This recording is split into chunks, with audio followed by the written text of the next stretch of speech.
What do you call a law that treats people differently based on their race? A law that tells the courts that when they're sentencing offenders that they should be treated differently based on their ancestry, based on the color of their skin. That's called racism.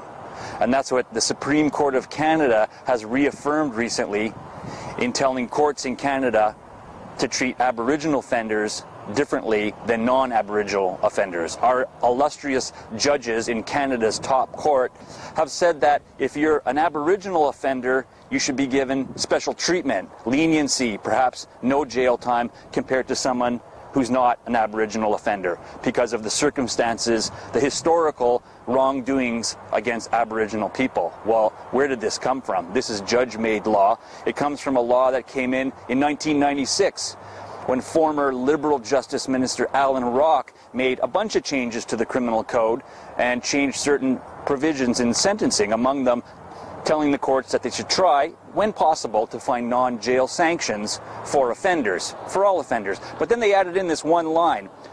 They added in, while giving special attention to Aboriginal offenders. Well, what does that mean? It doesn't really mean anything. It's ambiguous, and it was left to the courts to interpret, and the courts have interpreted it. And they have said that Aboriginal offenders should get special treatment based on their race, based on their ancestry.